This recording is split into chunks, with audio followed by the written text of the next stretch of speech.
Hello, welcome to the dungeon. How is everyone? Hello, Namia. Thank you so much for coming to the stream. How are you today? So this is kind of a makeup stream for Thursday. I had a migraine, so I wasn't able to stream on Thursday. And then I was gonna say I'm streaming on the following day, but then like the following day I remembered it was Friday, which is my D&D day, so I can't stream then.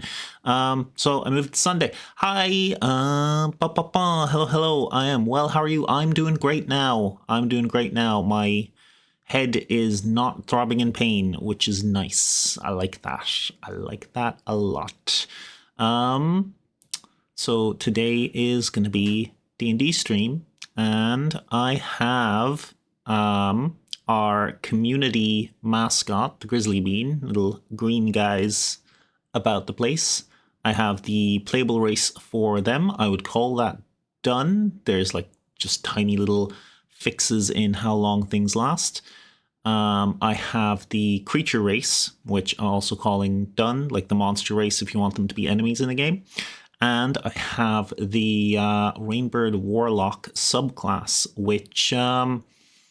which could probably do with a little bit more work, a little bit of play testing, but like the bones of it are there, so I'm going to show off the bones of it.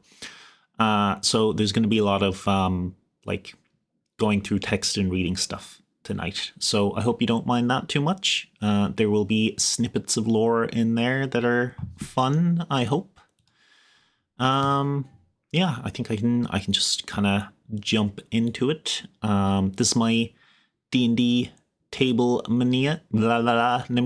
I grew and made this for my D&D streams. So the character sheets on the table there are actual character sheets that I like photoshopped together to be there, and those are actual pictures of dice put together for that. But yeah, we're gonna jump straight into it. So yeah, I'm gonna jump over to my other scene. And have a seat so you can see it behind me if you want to read along. I'm a very slow artist, so I can draw pretty good, but it'll take me like a week to put together like a little drawing for stuff. I'm not a quick artist at all, so there's going to be a sparse amount of images in this. It's going to be a lot of walls and text and me talking. Also, just for this stream, there was an update to StreamerBot, and Grizzly Bean Bot is not feeling well today and may not make an appearance with notifications and updates.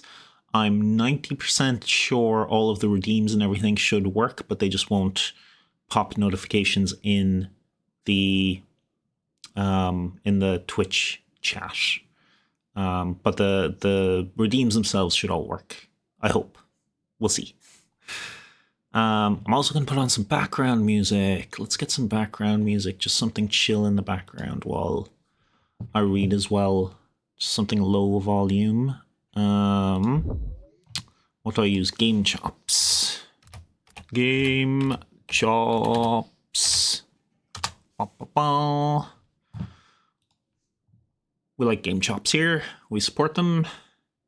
Not financially, because we don't have money, but we will put their music in the background. Let's go with Silk Song. Yeah, I like Silk Song. That'll be good. That'll fit. I think yeah, that track's about an hour. Okay, so this is our Grizzly Bean playable race. We have a little bit of lore to start with. I think this is like page 10, because what I do is I just shotgun out all of my ideas for like lore and abilities and names of abilities, and then I go through it all like with a fine-tooth comb, pick out the things I like, and then I'll what's the word? Like keep refining it till it's something I'm happy with. So most of the Grizzly Beans are servants of the Rainbird in his dungeon. And every now and then, some of them might want to wander off. And when they wander off, they might want to join a party. So, a bean on the road. Though most grizzly beans are content laying traps, brewing strange potions, and arguing beanish over who let the mimic loose in the cafeteria, once in a while, a bean is struck with an irresistible itch for adventure, whether driven by curiosity, a spark of rebellion, or simply because they saw a cool hat and wanted to chase it. Some beans wander beyond the dungeon walls. These roaming beans always carry a keepsake of their former home, a hunk of enchanted dungeon brick, a glowing fungus, or a bauble pilfered from the boss's hoard. They cherish it not as a memory, but as a promise to return. Beans out in the world tend to imprint on someone in the adventuring party, often the first person who shows them kindness, or food. This person becomes their boss, a title the bean bestows with absolute loyalty, occasional backtalk, and a fierce readiness to slap anything that threatens them. This is just some working stuff out, and then we get into the class proper, which I've tried to lay out as close to like official D&D terms as I could, and I will put it together in a PDF. I'll try to find the same font and everything, and I'll put some images together, so it will be available as a nice fancy PDF you can download. And the playable race is already available in the Discord under Build-A-Bean, which is where I got some feedback as well while I was building it. So you can see how it came together there a little bit as well. Grizzly Bean, a playable race. Grizzly beans are bipedal, bear-like creatures bred by dungeon life itself. Their instincts mirror the hazards, rhythms, and strange social hierarchies of underground complexes. Some grizzly bean traits intentionally resemble class features, representing instinctive adaptation rather than formal training. Yeah, that's basically the implication that this grizzly bean ability is similar to such and such a class's thing. That is by intent. That's by design. I get into the main stats. Creature type, you are a beast. This was a tough choice because most playable races are humanoid. By being a beast, that means that one, it's possible, if your DM allows it, that you could wild shape into a grizzly bean if you were a druid. And secondly, it means that certain spells like hold person and the like won't affect a grizzly bean. I would leave that up to DM discretion. If you have a DM that'll let you play a grizzly bean, I wouldn't fight them too much on that point. But yeah, I went with beast instead of humanoid. Increase ability score by 2 and a different ability score by 1, or increase 3 different scores by 1. So that's pretty much the same as custom creature anyway. Most 5e races have specificity on where you put your stats for like the first one, and then you get a free second stat to put in somewhere. But I wanted the Grizzly Bean race to work with any class you'd like, so you can build some interesting things. Your size is determined by your subrace, which we'll get to in a minute. There's 3 different subraces. Your walking speed by default is 25 feet. Your subrace will also have an effect on that. Languages. You can speak, read, and write Common and Beanish. To non-beans, Beanish sounds like enthusiastic nonsense. Among beans, it is a dense parterre of slang, memes, and rapid-fire expressions. So basically, Twitch chat. dark vision as standard, as most races seem to have now, but I think it makes a lot of sense. If you are an underground dwelling bear, you would probably have dark vision. Accustomed to life in the deep dungeons, you can see in dim light within 60 feet, as if it were bright light, and in darkness as if it was dim light. You can't discern color in darkness, only shades of grey. All pretty standard stuff so far. Natural weapons. Your claws and bite are natural weapons, which you can use to make unarmed strikes. If you hit with them, your strike deals 1d4 plus your strength modifier, slashing or piercing damage, your choice, and you may use these natural weapons for 2-weapon fighting if both attacks use your natural weapons. So if you're not super familiar with like the intricate rules of D&D, if you're holding 2 weapons or you have 2 weapons, and one of those weapons is light and has the finesse quality, you can use it for something called 2-weapon fighting, which means you can basically make an attack and then use your bonus action to attack with the lighter weapon. So for grizzly beans, by default, they can basically claw and then bonus action bite, or bite and then bonus action claw, or whichever way around you want to do it, because it's essentially all the same damage values. So that could be fun for something like a monk or a low level rogue maybe, before you get like heavier weapons for your rogue. With your monk, I guess your claw would just increase in dice size as you level up. Hey, on to the sub-races. So we have 3 sub-races. We have a little bean, we have the regular bean, which is what this little guy down here is, and then we have bigly beans, which are our tanky boys, my royal guard, if you will. So our little beans are called beanlings. Small grizzly bean. Their first ability is a bean bounce. When you fall 10 feet or more, you can use your reaction to reduce fall damage you take by 1d6 plus your character level, landing on your feet.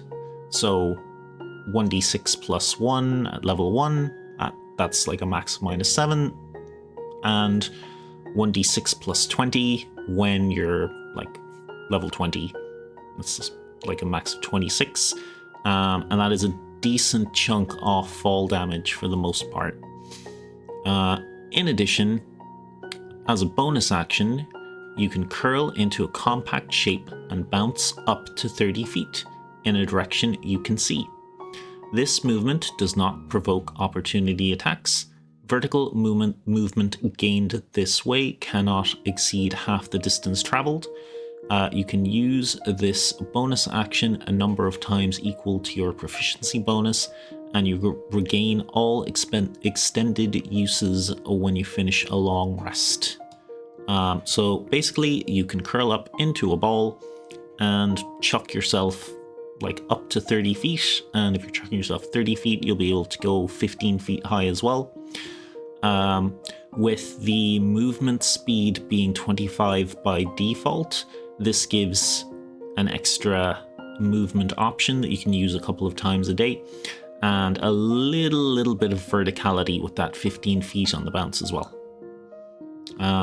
If an ally within 5 feet of you uses the help action to assist you immediately before you bounce, you increase the distance of the bounce by 10 feet.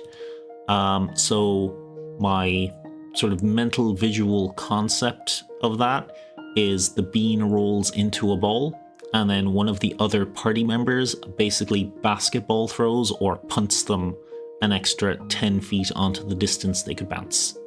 I think that's quite a fun little RP visual for that. Lockpick claws. You can use your claws to pick locks. Sorry, I'm fumbling a little bit. Blah, blah, blah, blah, blah. Lockpick claws. You can use your claws to pick locks. You are considered proficient with your claws for the purpose of making dexterity thieves' tools checks, even if you do not possess a thieves' tools kit. Oh, thank you. I thought that was a good idea as well. So I haven't really released my whole lore thing, but one of it specifically mentions like the misshapen little claws of the grizzly bean, and I was like, oh, well, you know, they're good with working with traps and machinery and stuff like that. It's like, oh, it would make sense if they could use their little claws as lockpicks. The monster class has some really cool trap-related stuff, but we'll get into that in a little bit. And the last ability for the small bean is Cutest of Beans. You have advantage on charisma persuasion checks made to influence creatures that are friendly or indifferent towards you.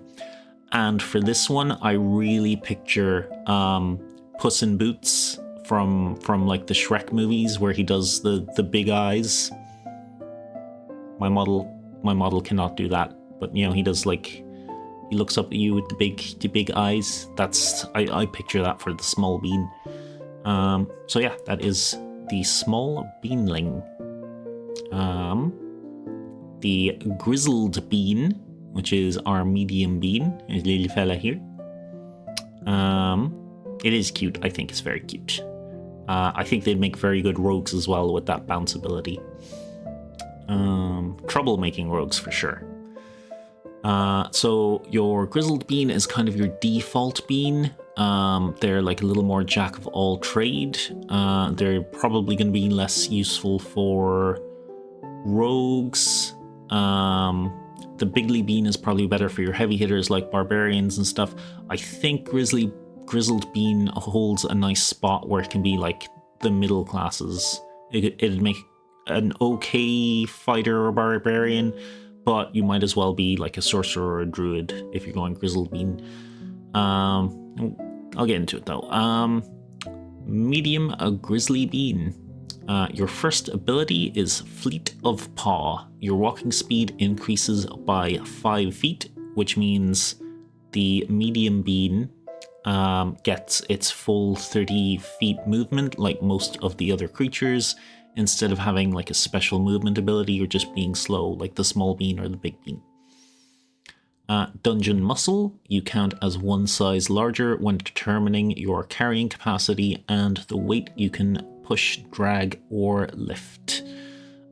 This also comes from the lore. I mentioned that my first grizzly bean complaining about dragging dead adventurers from like the traps to the front door and throwing them out and complaining about it. So I kind of picture them having that dungeon muscle, you know, the extra strength. And it doesn't seem like an overpowered ability, but in games I've played, having that extra carry weight capacity, especially for like puzzles and things, has come in very useful. So, you know, it's a little bit niche, but it is a useful ability. And also you need someone to carry all your stuff on the team. Hyperactivity, or just hyperactive. That's me. Hyperactive. You can take the dash action as a bonus action a number of times equal to your proficiency bonus. You regain all extended uses when you finish a long rest. So I guess they do have an extra movement ability. This is basically what rogues can always do. It's super useful in a magic class for like that extra little bit of movement to get in the range of something or out of the range of something, or for a melee just to have that extra little bit of distance to get into combat as well. Unnerving Chatter. This is one of their more offensive useful abilities. As a bonus action, you erupt into loud, frantic, beanish babble. Choose a number of creatures of your choice within 10 feet that can hear you, up to half your proficiency bonus rounded up. Each creature chosen must succeed a wisdom saving throw. DC equals 8 plus your proficiency bonus plus your constitution or charisma. It can be either. Or have disadvantage on the next attack roll it makes before the end of its turn. Creatures that understand Beanish are immune to this effect. So basically, your little grizzly bean is gonna rush out, is gonna go blah, blah, blah, blah, blah, in Beanish or in Twitch chat. Lots of emotes, spamming lots of emotes. And you can choose a number of targets within 10 feet, so it's a little AoE. The number of targets is your proficiency rounded up, so at level 1 you can aim at 1 target, and at much higher levels I think it caps at 6 targets.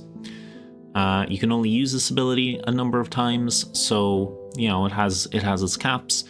I don't think it's the most devastating ability to give disadvantage on an attack until like for 1 turn, because you know it's not like a Bane where it's a long-term disadvantage. It's only for 1 turn, and I have seen plenty of enemies still hit with disadvantage, so I don't think it's too huge a power, but it is a power nonetheless, and it's a useful one. Oh yeah, this last line. You can use this feature a number of times equal to your proficiency bonus, and you gain all expenses when you finish a long rest. And then our last Grizzly Bean subrace before we get into dungeon traits, and the dungeon traits are my favorite part, is the Bigly Bean. This is our big boy. This is what's the Pokemon? This is Ursaluna? Is that the big one, or is that the little one? The big version of that, but luminous green. They actually have 2 pretty straightforward abilities, and they stack really well with, say, a barbarian or a paladin would probably be the go-to, but, you know, it's always more fun to mix it up. So what's a Bigly Bean like as a druid? They have Biggie Might. As a bonus action, you can grow to a large size for 1 minute. While enlarged, you have advantage on strength checks and strength saving throws, and your melee weapon attacks and unarmed strikes deal an extra 1d4 on a hit once per turn. Once you use this feature, you can't use it again until you finish a long rest. So you basically get a free reduce enlarge, but only the enlarge part, and only on yourself. And the damage is a little more limited as well. You get a d4 once on a hit per turn. Now that is not per round, that's per turn. So if you have an ability like Brace from the War Master fighter, where if an enemy comes up to you, it'll be on their turn. You can attack them when they come within 5 feet of you. You would be able to add your Biggie Might onto that if you so wished. And the other ability is sort of like a free... Is it once per day? It's a free smite, essentially. Subscribers might. That's like a little bit of a cringy Twitch reference, but you know, you get it.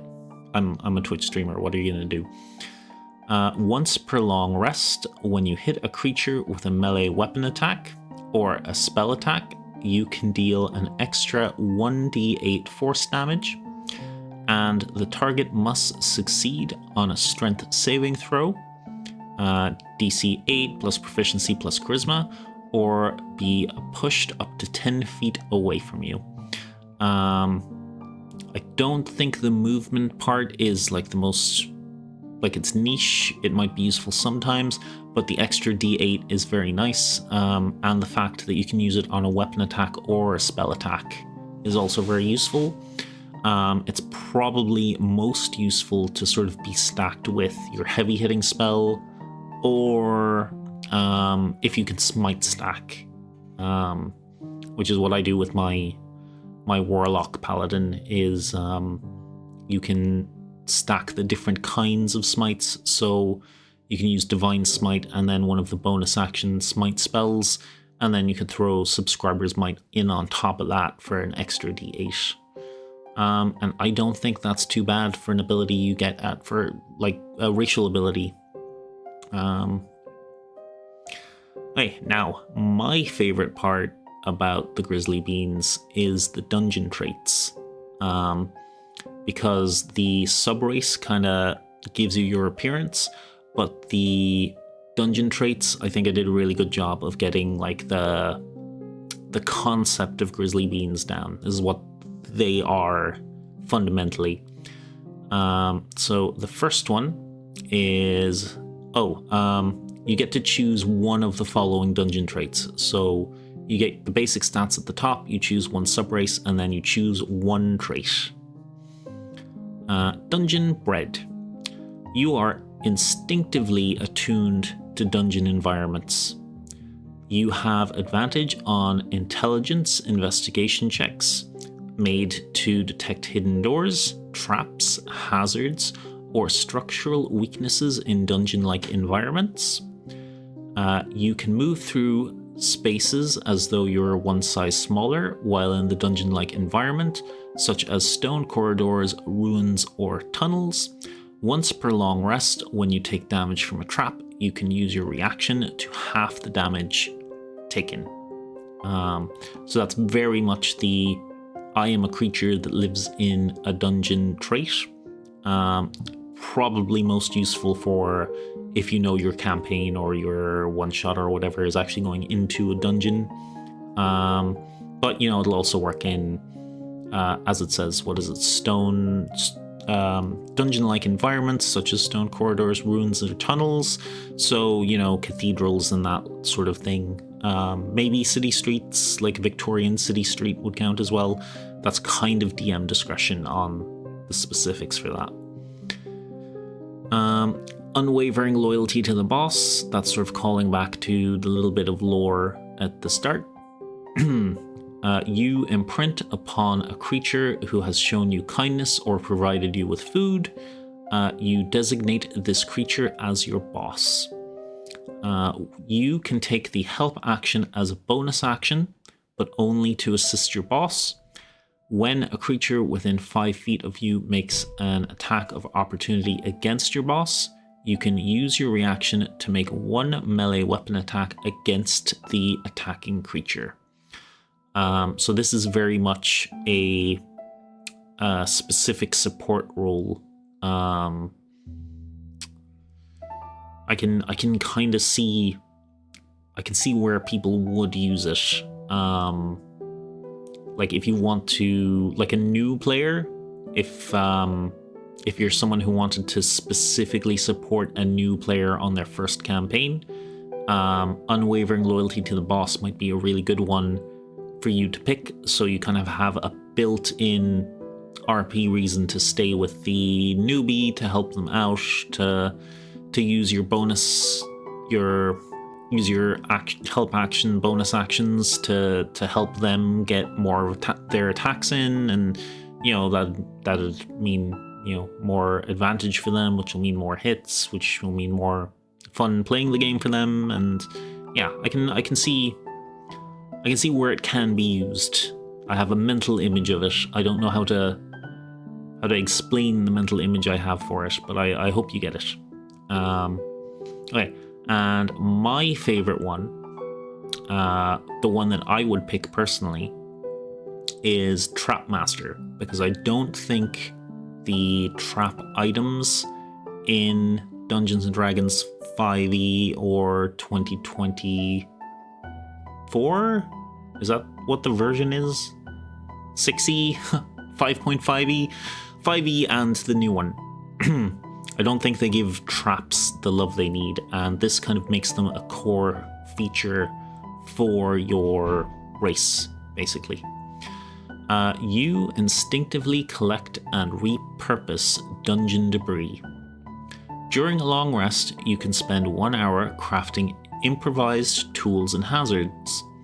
At the end of the rest, you can create one of each of the following items: caltraps, a net, a hunting trap, a vial of acid, 1d6 acid damage on a hit, and a vial of basic poison, injury poison, DC 10 constitution saving throw, or you take 1d4 poison damage.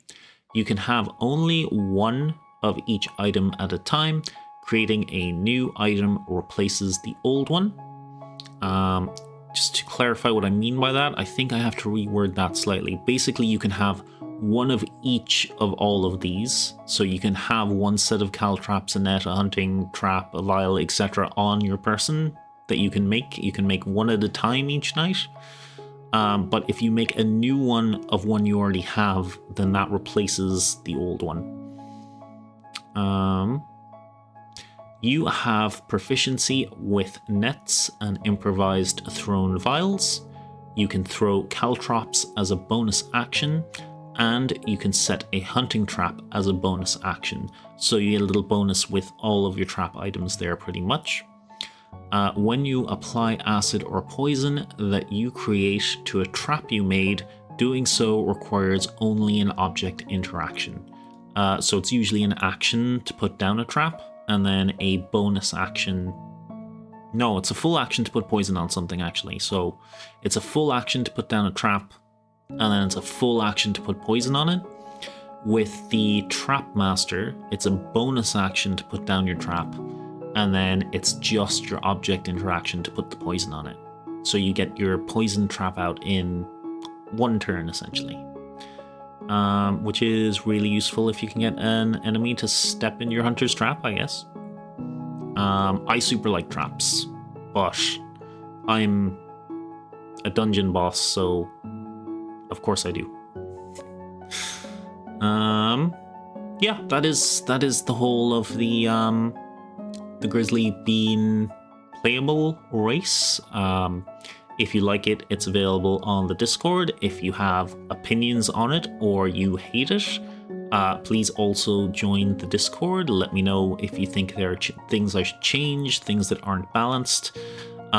If you really, really hate it, I don't know, shout at me on Twitter, I guess, and I'll laugh at you because it's not that much of a big deal, and then we can chat and be like, okay, I understand your feelings and you're a little angrier about this than you probably should be. I want to be friends, and then we'll be best friends. And yeah.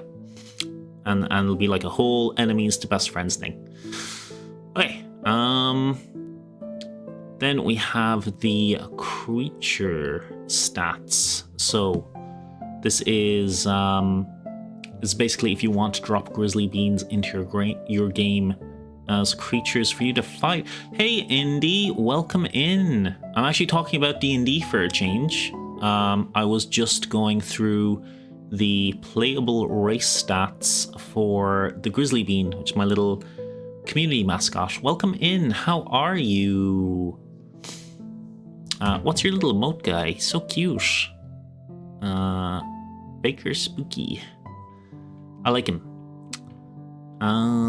I was just about to go through the creature stats. How are you? Welcome back. This is mostly just me reading stuff. I unfortunately do not have a lot of visuals to show yet for the different stat things.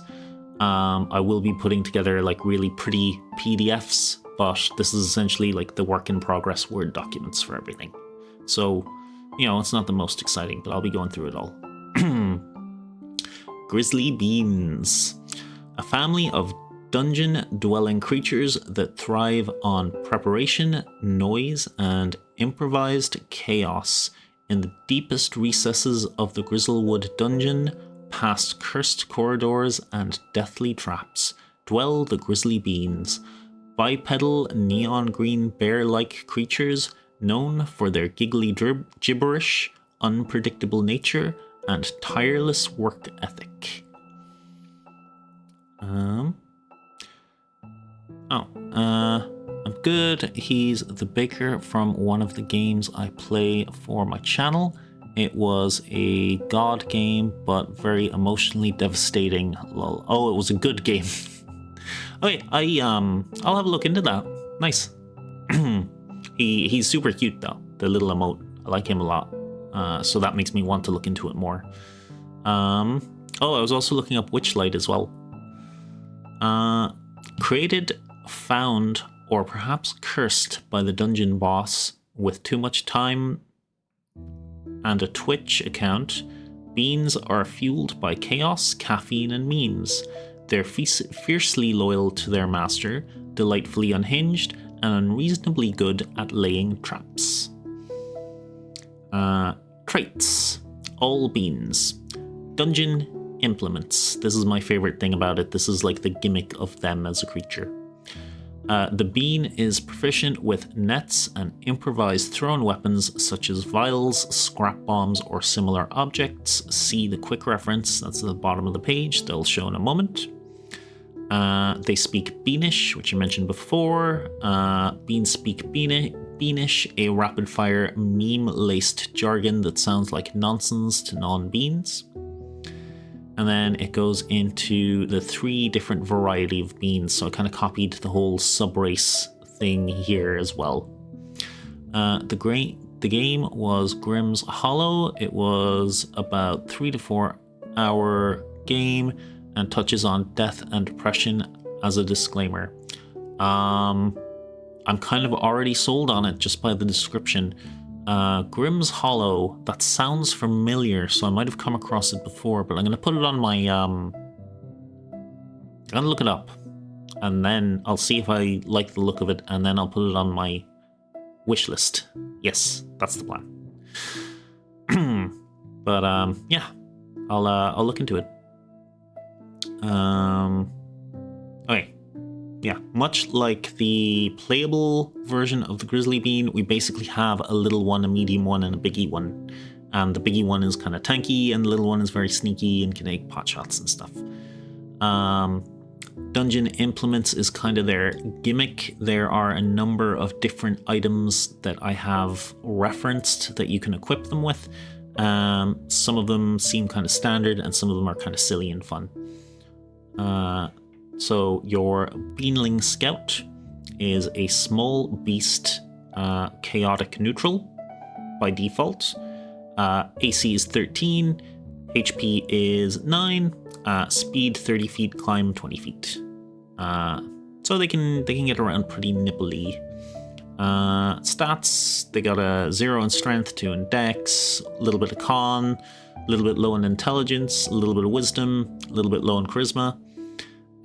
They have proficiencies in stealth and acrobatics, so again, your quick, nimble, sneaky little fellas. Dark vision 60 feet, passive perception 11, language common and Beanish, I think I already mentioned that.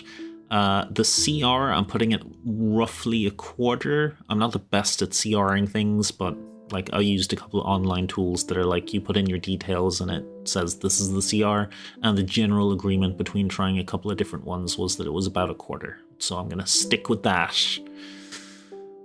Traits. Nimble escape. The bean can take the disengage or hide action as a bonus action on each of its turn. Crack Skulker. The bean can move through spaces as narrow as 6 inches wide without squeezing. So they got that whole rodent almost being flat squeezing through stuff going on.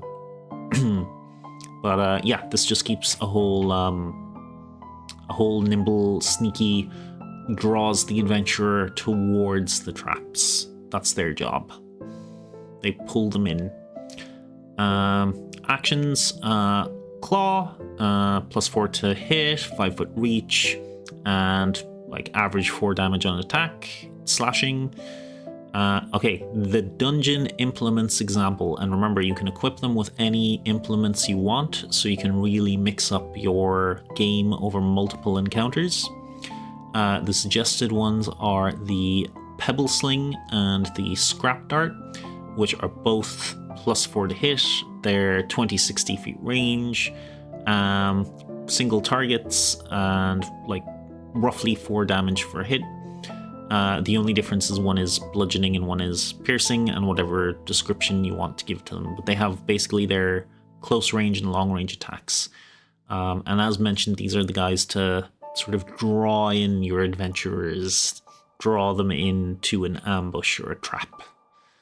And the ability to squeeze through the tight cracks as well means that they can make a sudden disappearance or appearance, and the +4 to stealth helps with that as well. The Grizzled Bean Battler. So this is our medium beast, chaotic neutral Grizzly Bean. He's a little bulkier. If the Beetling Scout was like a kobold, I guess the Grizzled Bean Battler would be closer to your goblin. They got an AC 14. They got a slightly chunkier HP of 22. Speed is 30 again. And then they have a little more strength. They've got 2. They got a little bit in Dex, +1. A little bit in Con, +1. Int is the same again with a -1. Wisdom, +1 again. Charisma 0, that's same as the small bean. Dark Vision, Passive Perception 11, same again. Languages, Common and Beanish.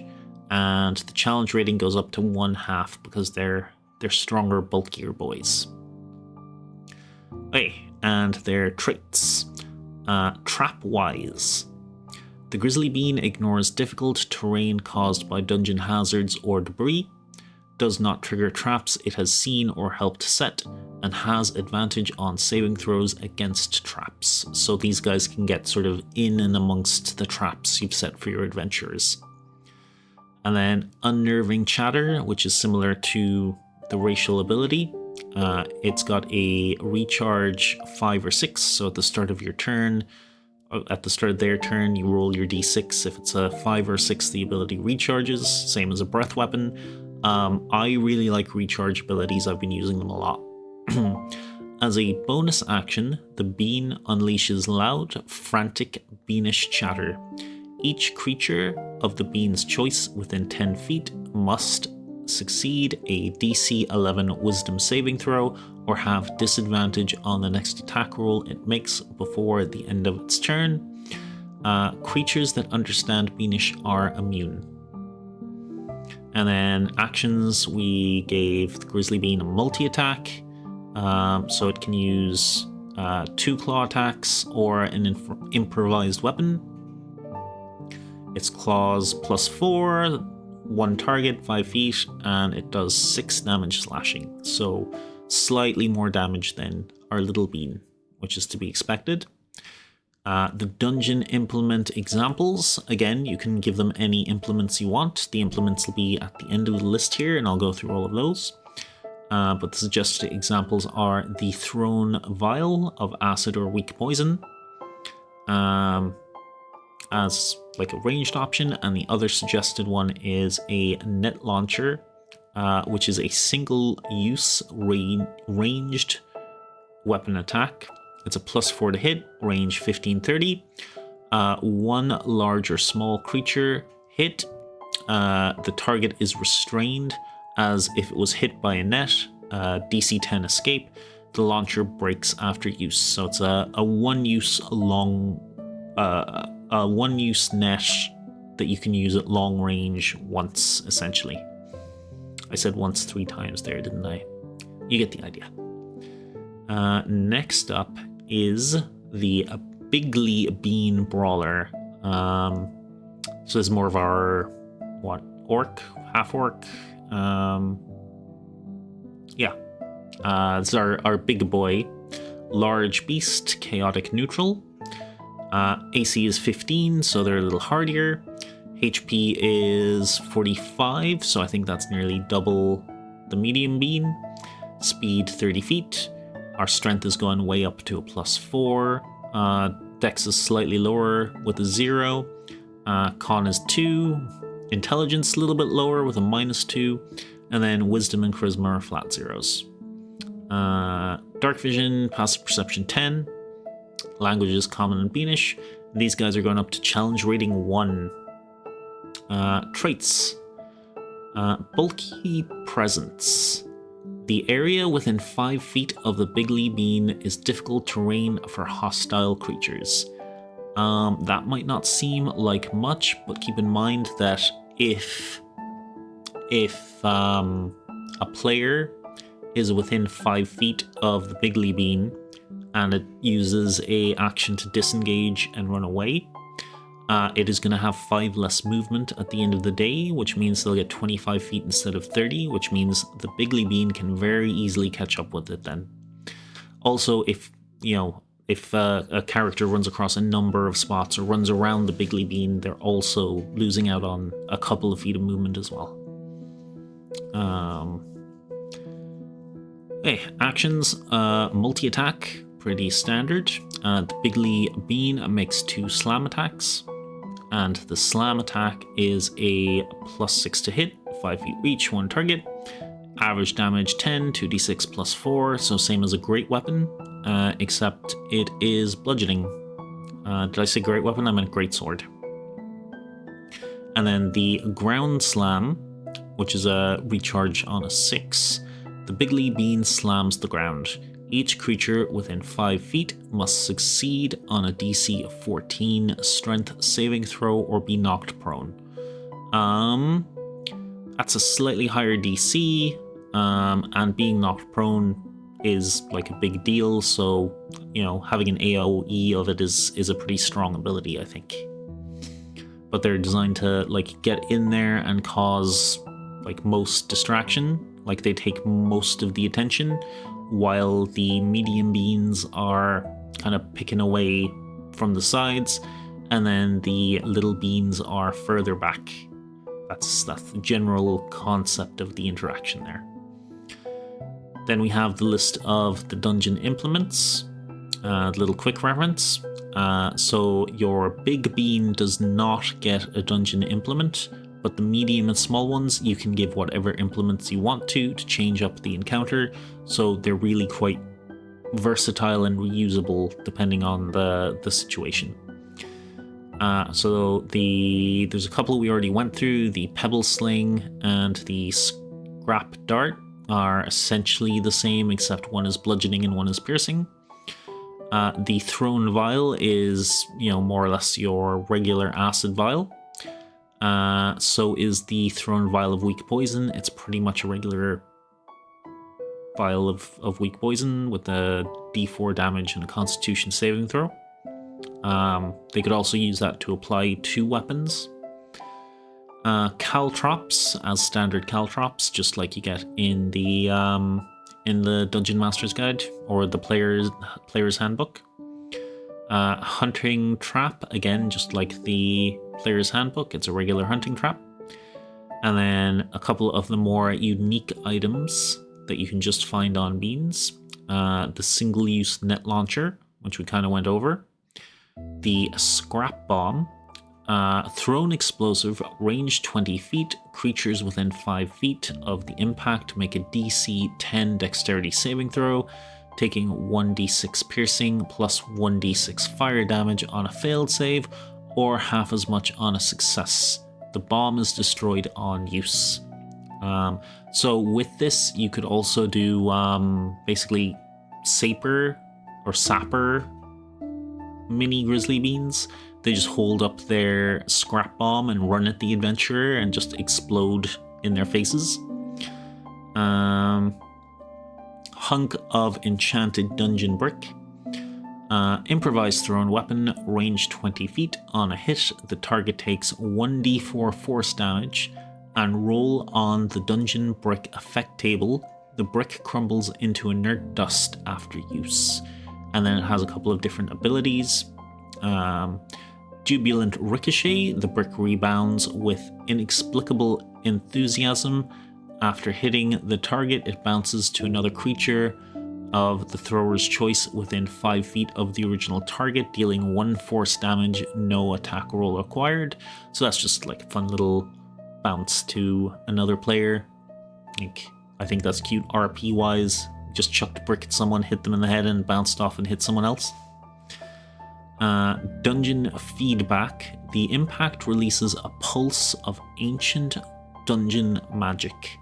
The target has disadvantage on the next saving throw it makes before the end of its next turn. Animated rubble. Loose shards skitter and cling. The target's speed is reduced by 10 feet until the end of its next turn. And haunted echo. The brick leaves behind a lingering, spectral, ringing bonk. The target has disadvantage on the next attack roll it makes before the end of its turn. So yeah. Also, the dungeon implements. I think it's nice to have like a little reference at the bottom here of all of the items, but also if from a DM's point of view, you actually have like a sort of little loot table here as well, so you could pick up some of these items off of a Grizzly Bean pack after you defeated it. And, you know, a lot of them are like one use, they're not really overpowered, so, you know, you can let your players have a couple of hunks of enchanted dungeon bricks that can have slightly random effects, and maybe one scrap bomb and maybe a net launcher, you know, just to add a little variety. And that is our Grizzly Bean creature and our Grizzly Bean playable race. Yay! Yay! Yay! Yeah, that's like half of what I have to go over tonight. Not really half.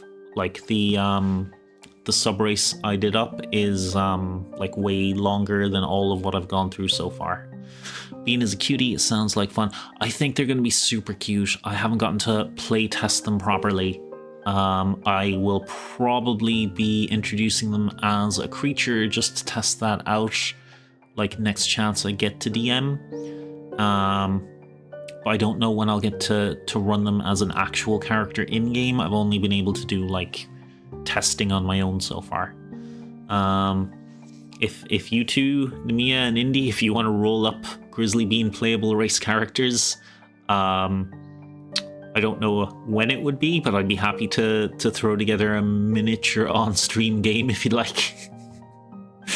But yeah, that's our bean for the moment. I'm going to put them together in some very attractive PDFs, and they're probably going to be downloadable from my Discord, and I might make a Patreon, but it's only going to be like the minimum amount, like $1 or something, and all of the content I make will be like available there as well. Yeah, so not really for profit, but just because it's an easy way to keep everything together.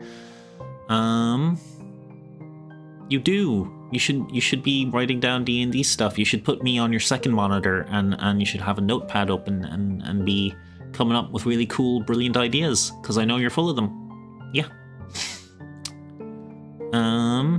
Let me get my warlock subclass up here. There we go. And I'm gonna give myself a little hydrate first, and then I'm gonna start talking about that. No, not work, like real work, like job work. I'm so sorry, Indy. I'm here for you. I support you. And I appreciate being second monitor content. That is one of the highest accolades that can be given to a streamer, to be the guy on the side of the screen. Like getting paid to work, but it's coding, so it's fun. Oh, nice. That's awesome.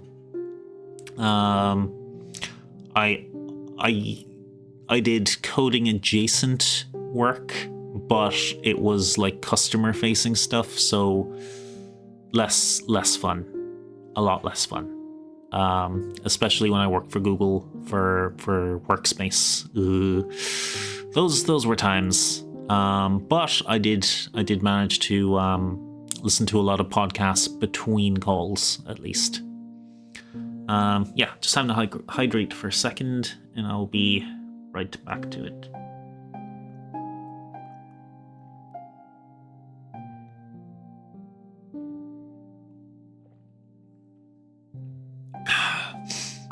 I need like a button for my model to not freak out when I'm having a drink.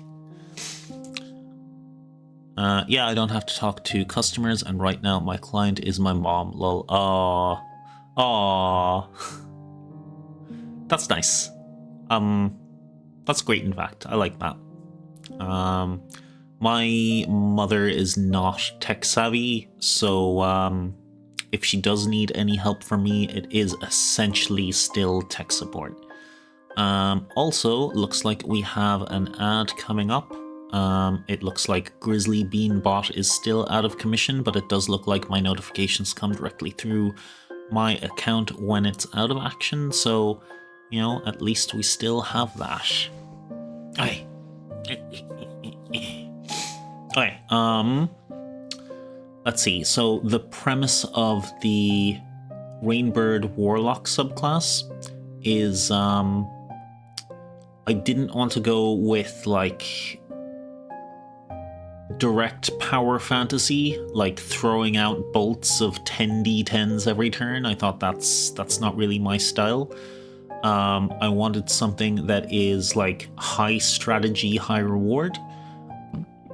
So like placement is very important, and forced movement is like one of the major features of it. There is an ad in a minute. I think I have my ad set for 90 seconds. So I'm not gonna super get into the actual stats yet. I'm just gonna keep yapping for another minute, and I'll wait till the ad is over till I get into it properly. Yeah, so I'm just kind of yapping about the design process essentially. Yeah, so I wanted a subclass that is not just a raw power out. I wanted something very strategic, and that, like, if you play strategically, you'll get a lot of benefit out. So you can kind of see just at the top there, little spoiler, living dungeon trap. You essentially get like a pet trap as part of your first level feature, and basically luring enemies into it or around it, or pushing enemies into the trap. In like your early levels, that's going to be your big damage gain essentially. Alright, I'll get into it. I'll read the first part. So, Warlock the Rainbird. I was going to say of the Rainbird, but I was looking at the other Warlock classes, and they're all like the Fiend, the Archfey. So I guess keeping in theme, it would be Warlock the Rainbird. The Rainbird does not blast harder. He rearranges the board, loans out authority, and temporarily manifests his domain where it does not belong. So, as per all class lists, the first thing up is the extended spell list. This took a lot of curation because a lot of the spells I wanted to put into it were just Warlock spells, and since you already have access to Warlock spells because you're a Warlock, there's a little bit of redundancy there. So I kind of had to very carefully shift through like all of the different spell lists. And I didn't really want to make up any new custom spells because, you know, the whole class in and of itself is already like a lot of homebrew. So I wanted it to be sort of structured on a lot of existing things. So that's why I used existing spells. So from a first level, we get Grease, which is always a fun spell, knocking enemies prone who don't make their save. And Fog Cloud, which is a nice sort of escape spell. You know, you spot the exit, you point at it, you make sure all of your allies know where it is too. You pop Fog Cloud and you run. Or you know, surprise a bunch of enemies and then leap out of the fog, whichever way you want to do it. It doesn't work as well as Darkness and Devil Sight, because fog is like a physical obstruction to vision. It is not just magical darkness. So I think it actually blocks Devil Sight. At 2nd level, you get Warding Wind and Vortex Warp. Both spells based around moving your enemy. Warding Wind, you can push your enemies around, and I think it does a little bit of damage. And Vortex Warp, which is actually one of my favorite spells in the game that I never get to use. It's basically Misty Step, except you pick a target to be Misty Stepped, and you pick where they land. You can also upcast it to increase the distance. I love it so much. I never have a good reason to use it in game, but it is my favorite spell, which is probably why my subclass is based around movement and forced movement. At 3rd level, we have Life Transference, and we have Tiny Servant. Wait, Rainbird, those aren't very good spells. Why are you giving us Tiny Servant and Life Transference? Those are always spells that I pass up on. Well, let me tell you, in this particular class, first of all, Life Transference, you can use that to heal your Living Dungeon Trap. Also, as a Warlock, you have limited healing abilities, so, you know, that is one if you want to take it. And secondly, Tiny Servant is specified to be affected by bonuses that your Living Trap gets, that I'll get into in a little bit. So essentially, Tiny Servant gives you an extra class feature trap. At 4th level, you get Confusion and Phantasmal Killer. Those are just the most fitting spells I could find. They're not like super good for the aesthetic of the class. They're just like the best I could come up with, to be honest. Like, I think Confusion can force movement by a confused creature having to move its speed in a certain direction. I think that's one of the effects it can have. And Phantasmal Killer will often have an enemy running away from where you've put the Phantasmal Killer, so, you know, there is some forced movement there as well. Not literal forced movement, just likely movement by the enemy in a direction that you want. Strategic control, I guess. At 5th level, you get Wall of Force, Wall of Stone, and Animate Object. That is like super dungeon themed, I think. You're literally creating walls. Animate objects as well. Much like Tiny Servants, that is affected by one of your Living Trap gimmicks, giving you multiple living traps essentially. But I'll get into that in a little bit. And then, unlike most subclasses, this also gives you an extra option for your level 6 Arcanum. The Rainbird allows you to choose Scatter as an additional option when you select your Mystic Arcanum. I don't know if you guys have played Warlocks before, but essentially your Warlock spell slots cap at level 5. And then after that, you sort of get a choice of once per day spells that are called an Arcanum. So your 6th level spell will be once a day, your 7th level spell will be once a day, your 8th level spell will be once a day. Do Warlocks have 9th level spells? I think they do. That'll be once a day as well. Yeah. So they're a little more limited in the higher spell levels. They're kind of, but not quite half casters because of their different casting system. Okay, we actually get into the class proper now. So I basically wanted to, at level 1, set up like the gimmick for later levels, and then I wanted to give an ability directly to the Warlock that kind of improves them as well, or gives them a power. So the first thing you get is your Living Dungeon Trap. First level Otherworldly Patron feature. You gain the service of a Living Dungeon Trap, a magical construct gifted by your Rainbird patron. That's me. That's me. I'm gifting it to you. You are welcome.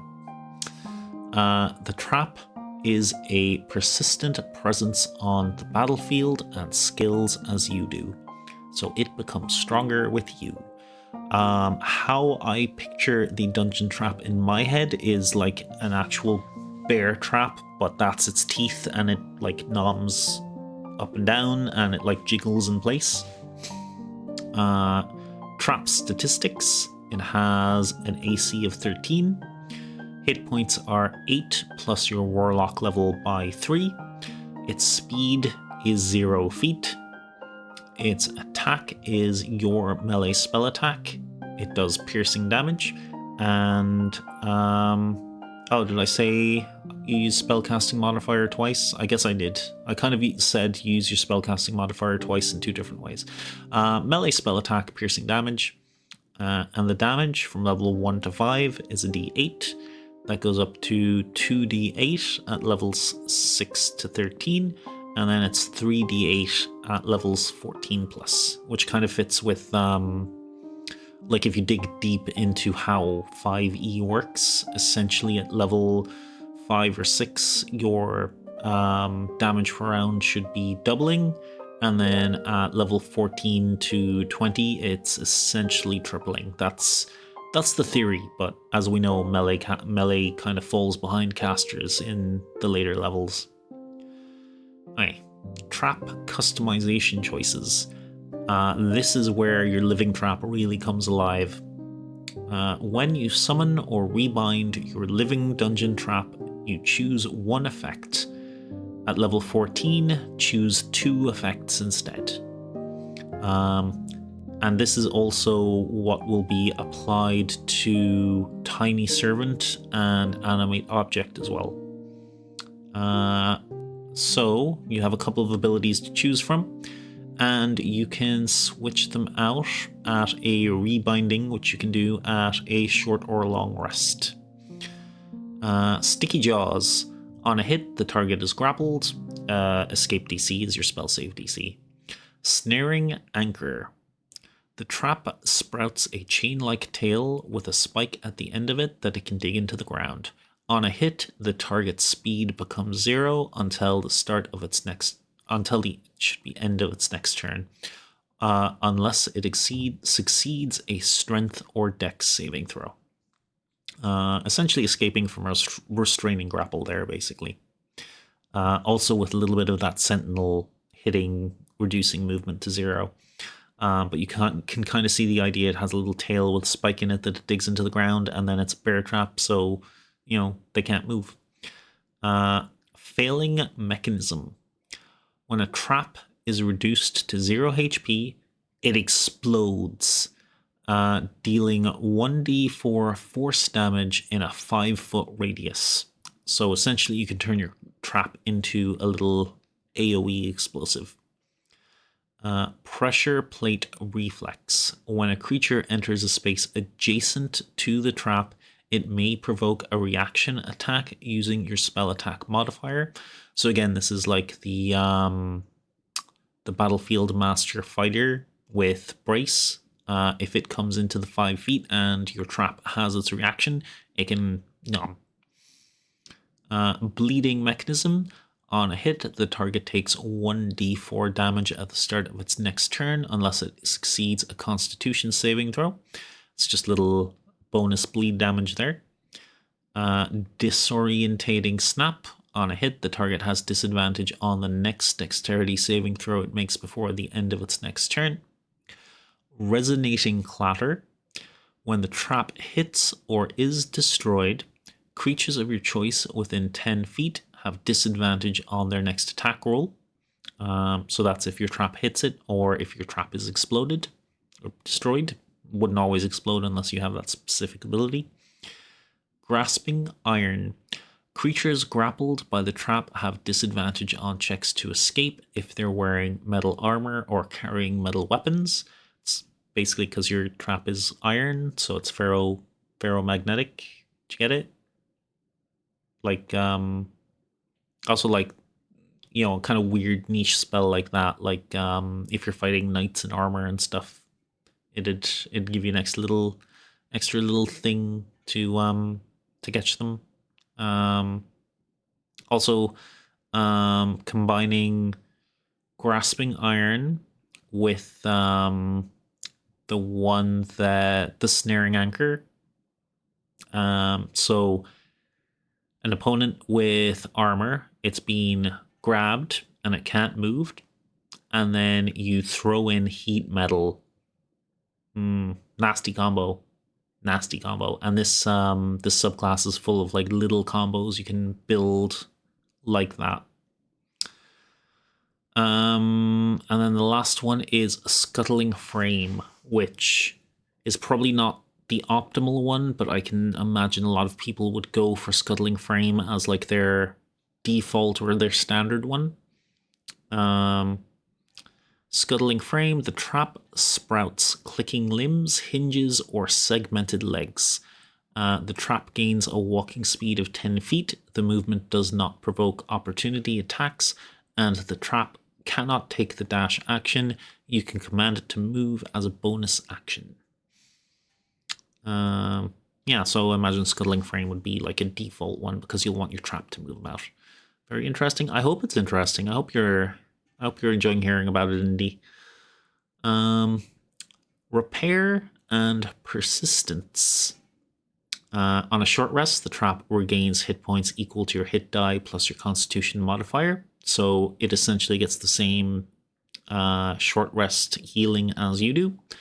On a long rest, the trap regains all hit points. If it was destroyed or lost, it reforms within 5 feet of you at the end of the long rest. And then I put in a little lore snippet here.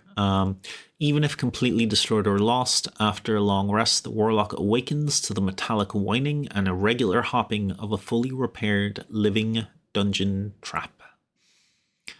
Then some additional notes as well, just to clarify, because there's kind of a lot there. And it applies to other things as well.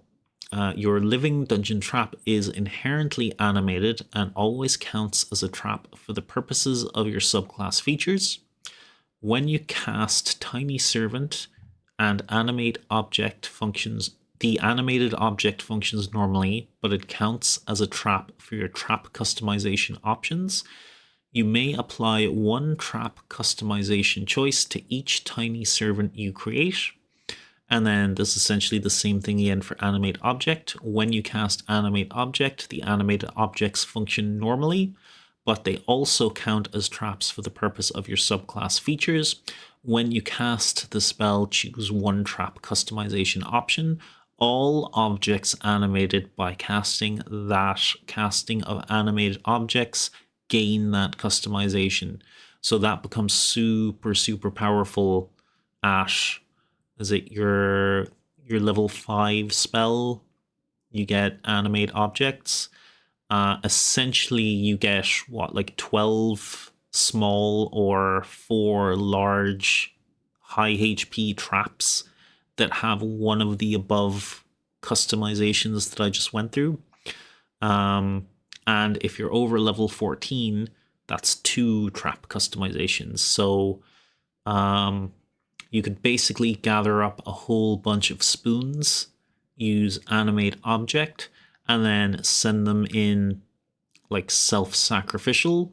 So, you know, one of them gets swatted and then that explodes with failing mechanism, and then that'll cause a chain reaction. So your 12 spoons cause each other to explode, causing 12 explosions, which each deal 1d6 force damage, which means 12 saves against your spell save DC. Yeah, you could come up with some nasty combos with that. And I love that. I love, you know, being able to combo and link things together and plan ahead in your class on what it can do. Or, you know, respecking a bit. to get the desired result for what you want. So that is your first level ability. It feels like there's a lot to that, but it does tell you about what you get in later levels. So essentially you just get, a little living trap who can attack. Your other first level ability, and this is directly like giving a little bit of ability directly to your warlock. Another theme is like attack, defense, and utility are sort of three things I want you to get at the different levels. So you'll kind of see that as sort of a theme thing I personally like, or I put in. So the aspect of the Rainbird, first level otherworldly patron feature, you manifest a fragment of your Rainbird patron's power. You're welcome. Warping the battlefield to your advantage, this feature provides limited forced movement and enhances your unarmed strikes. So forced movement, when you hit a creature with an attack or a damaging spell, you can force it to move 5 feet in a direction of your choice. If it fails a dexterity saving throw, you can use it a number of times equal to your charisma modifier per short rest. So at max charisma, you can only use it 5 times per short rest. That's both not very many and a lot, depending on the situation. Stacking. Movement from multiple triggers can stack with other forced movement effects, such as a vortex, warp, eldritch blast invocations, or other spells. So essentially, you can use this forced movement ability with, say, your eldritch blast that pushes people, like there's an eldritch invocation that lets it push people 15 feet, I think. So you could use your aspect of the Rainbird to push it an extra 5 feet to make it 20 feet, which could be really useful if the edge of a cliff is 20 feet away. Spiral Talons. I really love Gish classes. For anyone who doesn't know, a Gish class is like a melee class that also casts. They're usually half casters. Paladins are probably like the most straightforward example of a Gish. Then there are Eldritch Knights, Arcane Rogues, Spell Singers are also Gishes, I guess. Or just taking levels in Fighter and Wizard would make you a Gish, essentially. Or Fighter and Sorcerer. Yeah. So I love that. So I wanted to like give the potential option to be a melee class if you wanted to, and you can spec into it pretty heavily in the incantations, because I did like a full suite. There are 20 new incantations with this subclass, just to give you a spoiler there. So Spiral Talons, Unarmed Strike. You make an unarmed strike using your spellcasting ability instead of your strength or dexterity. So like Hexblades, you're essentially using your charisma, but instead of on your packed weapon, you have your Spiral Talons. Damage is 1d6 increased to 1d8 at level 5. Yeah, so you essentially have a short sword, and that becomes a rapier at level 5. Counts as a melee weapon for the purpose of spellcasting and features requiring a weapon. That means you can basically do Booming Blade Punch. You can do smites on your punch, depending on like what you spec into or if you dip into other classes. They count as counts as an unarmed strike for features relying on natural attacks, which means you can spec into monk.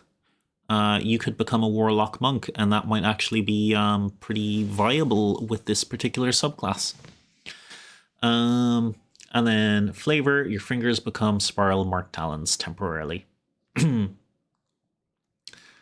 Synergy with the living dungeon trap. This is kind of just as much a note to the DM as the player as well, just something to keep in mind. Forced movement can push enemies into spaces occupied by your trap, triggering its effects.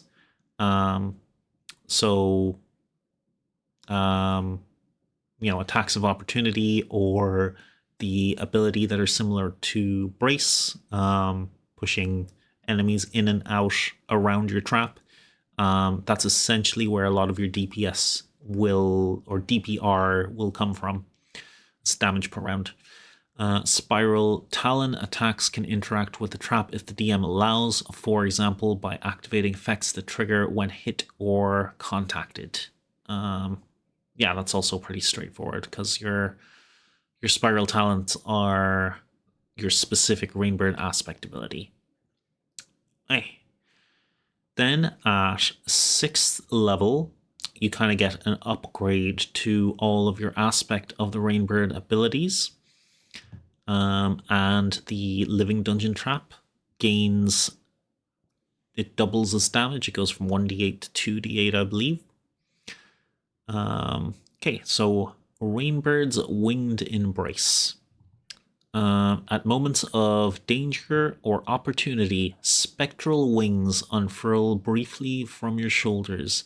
Marked with the same spiral sigils as your talons, these wings vanish as quickly as they appear, leaving only the echo of displaced air and scraping stone. You can manifest the Rainbird's wings a number of times equal to your Charisma modifier, minimum of once, regaining all expended uses when you finish a long rest. So just keep in mind your aspect of the Rainbird abilities you can use them a number of times equal to your Charisma per short rest. And then Rainbird's Winged Embrace, you have Charisma number per long rest. So they're more powerful, but you can't use them quite as often. When you manifest these wings, choose one of the following effects. No action is required unless otherwise stated. Guiding Pinions. Once on each of your turns, when you hit a creature with an attack roll or deal damage with a spell, you can manifest the wings to guide the blow. The target takes extra force damage equal to your proficiency bonus, and you can push or pull the target up to 10 feet to an unoccupied space you can see. The forced movement stacks with other forced movement effects, including those from Aspect of the Rainbird, Eldritch Blast Invocations, or your Living Traps. So you get a little bit of extra damage, a little bit less than probably a Hexblade with your Hexblade's Curse, because you're adding your Charisma to all of your attacks for at least a minute. In this case, you can only use Guiding Pinions the number of times of your Charisma per long rest. So you might get like 5 of those, but that means you won't have any to spend on your other 2 abilities, which are also very cool. One's a utility one and one is defensive. Speaking of defensive, Sheltering Feathers is your second ability at this level. When you take damage from a creature you can see, you can manifest the wings as a reaction. Interposting Whirling Feathers and Warped Space. Reduce the damage by 1d8 plus your Charisma modifier. If this reduces the damage to 0, faint spiral sigils briefly linger in the air around you. I suppose that's more of a visual effect. I could probably make that more of a lore line below. The damage reduction increases to 2d8 plus your Charisma modifier at level 10.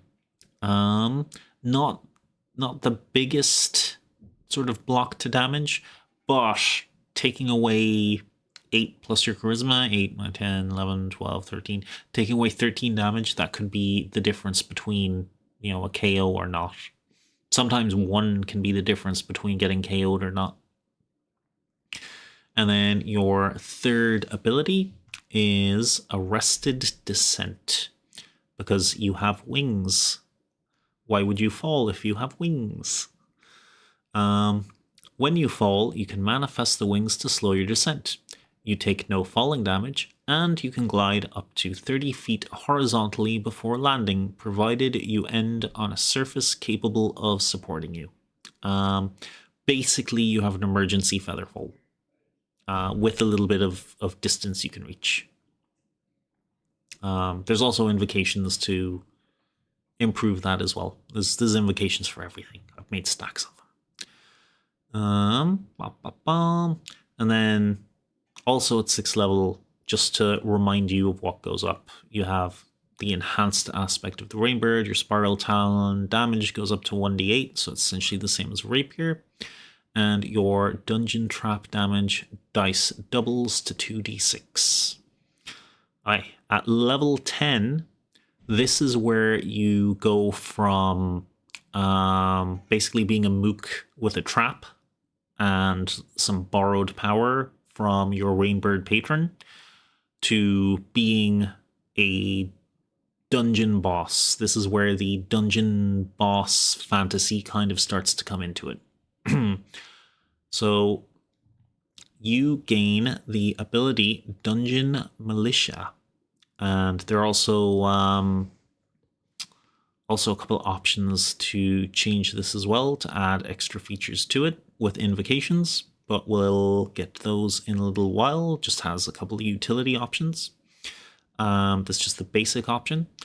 Starting at 10th level, you can use your action to summon the Rainbird's Lesser Servants to your aid. You conjure Dungeon Militia with a total challenge rating of 1, choosing one of the following configurations: 1 Bigly Bean, 2 Grizzled Beans, or 4 Beanling Scouts. And we went through the Grizzly Bean creature stats a little while ago, so you might have an idea of what those are. And the player will also be able to choose which dungeon implements the bean has. So a player who doesn't want to get into it too much can just summon the Bigly Bean every time. A really strategic player can summon the Grizzled Beans or Beanling Scouts and carefully choose situationally which dungeon implements each of the beans has. I think that is cool because it's something that rewards strategy and deep thought. But there's also a just go button. It's just like you get a Bigly Bean for a minute. One sec.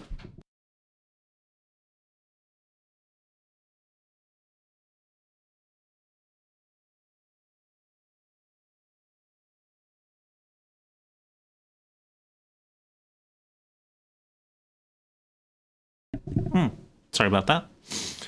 Okay, where was I? Dungeon Militia. Yes. The summoned creatures appear in an unoccupied space you can see within 30 feet of you. They are friendly to you and your allies, obey your verbal commands, no action required, and act immediately after your turn. The militia remains for 1 minute, until reduced to 0 hit points, or until you dismiss them as a bonus action. Once you use this feature, you can't use it again until you finish a long rest. While summoned by this feature, your Dungeon Militia gains the following benefits. They have advantage on saving throws against being charmed or frightened. When a militia creature hits a target that is affected by one of your traps, forced movement effects, or restrained conditions, it deals extra damage equal to your charisma modifier. So, yeah, they get a little bit of extra damage. That's actually another thing a clever player can think about. Like the Bigly Bean is a reasonably hard hitter, but you could have 4 Bean Scouts throwing their darts and then adding your charisma modifier to each of the darts damages. 5, 10, 15, 20. That could be 20 additional damage if you get 4 hits. That's assuming your charisma is at 5 by level 10. It might not be. That's up to your build and how you want to build it, but it's an option. And this is a subclass with no shortage of options, that's for certain. Now, the big one, your capstone ability, Rainbird's Command, 14th level, Otherworldly Patron feature. That's me, I'm the Otherworldly Patron. The torches ignite, the stone remembers its purpose, and the Rainbird's name is no longer a whisper, but a command etched into reality. As an action, you invoke Rainbird's Command, creating a warped dungeon domain in a 60-foot sphere centered on you that lasts for 1 minute or until you are incapacitated. Within this area, the ground and walls appear as rough-hewn stone corridors lit by flickering lights. Flickering torchlight. The area is dim light, but this effect does not override magical darkness, magical daylight, or similar effects. The area moves with you, so it is always 60 foot with you at the center point. The area is difficult terrain for hostile creatures. Friendly creatures ignore the difficult terrain. While Rainbird's Command is active, you can call upon the dungeon itself using lair actions.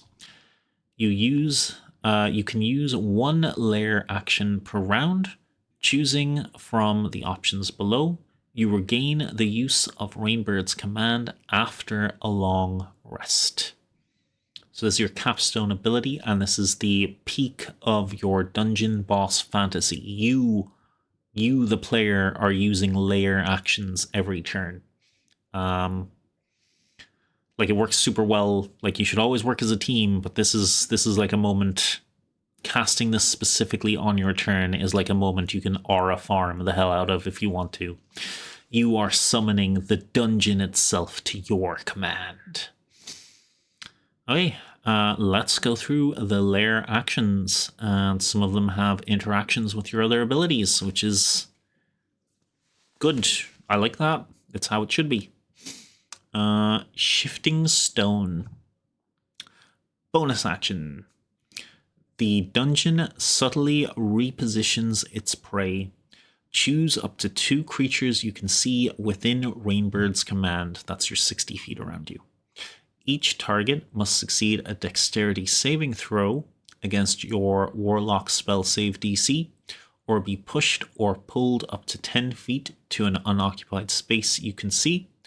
This movement does not provoke opportunity attacks.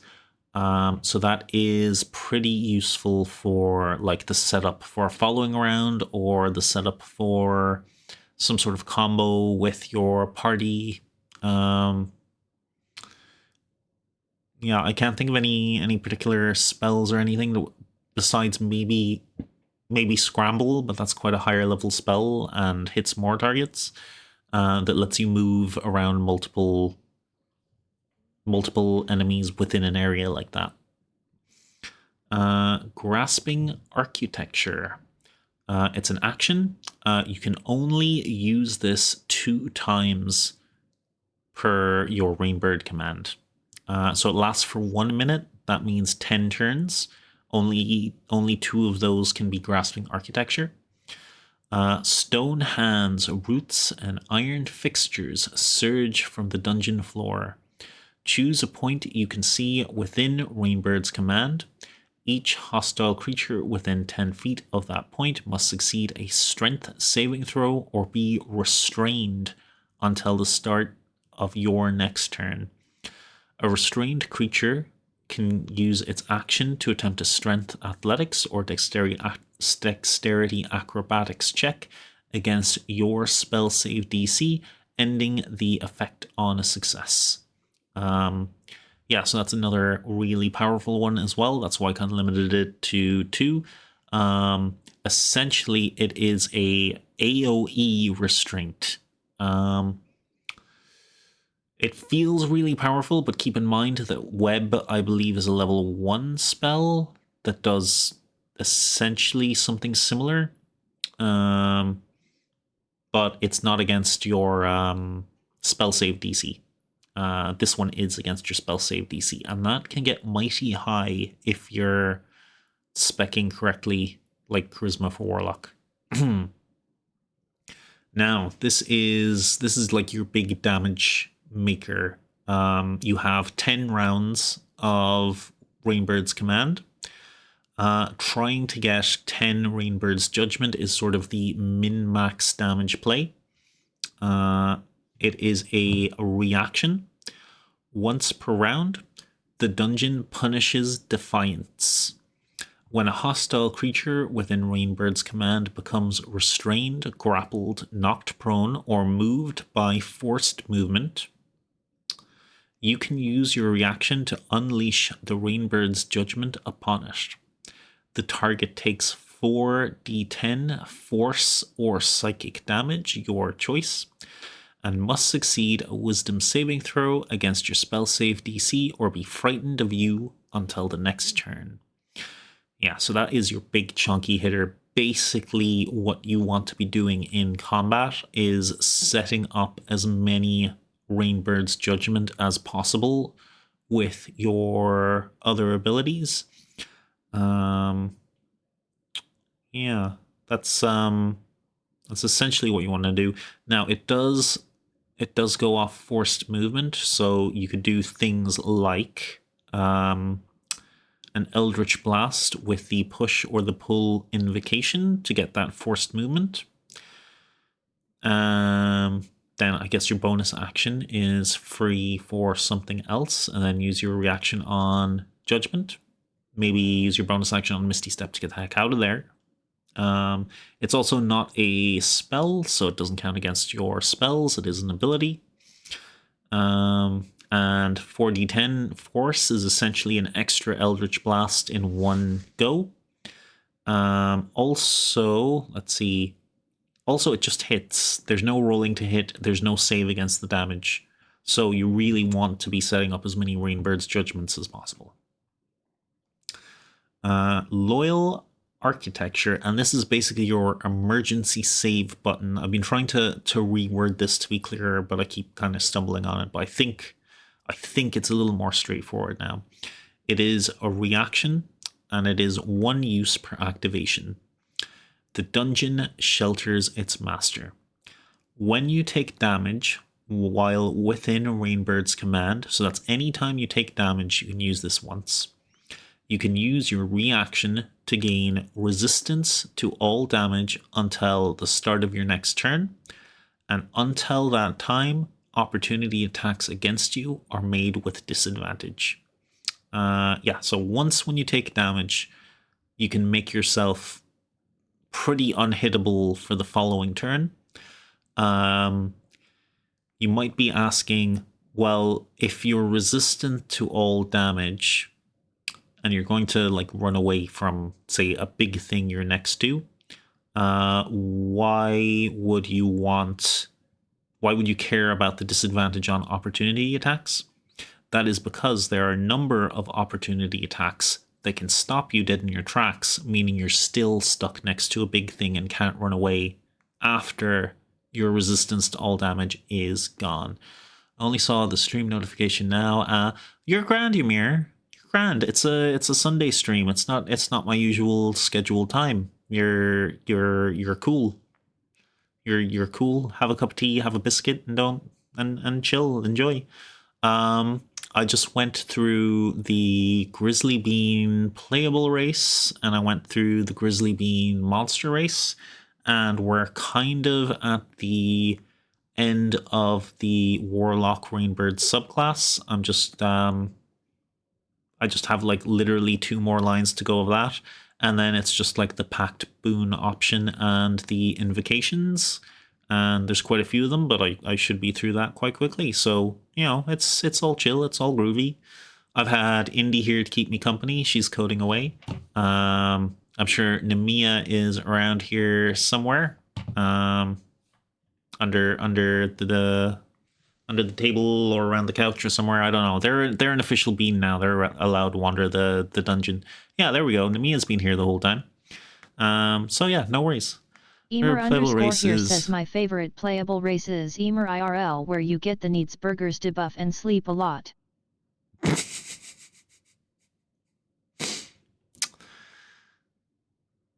Okay. Ymir IRL.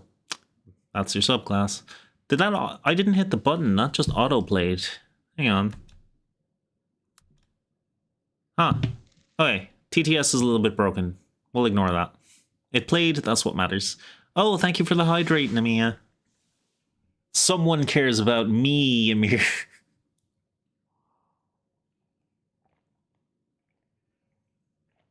I'm just kidding. Thank you so much for popping in, but you don't have to worry about it, especially on like a random Sunday stream like this one.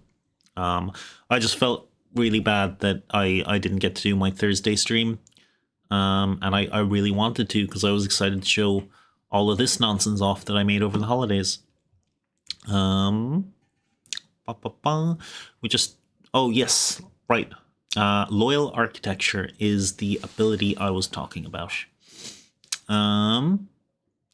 Okay, so yeah, I was just explaining why you'd actually want to have disadvantage on opportunity attacks even if you have resistance to damage, and that's because getting hit by certain abilities would still reduce your speed to 0, which means you can't run away, which is bad.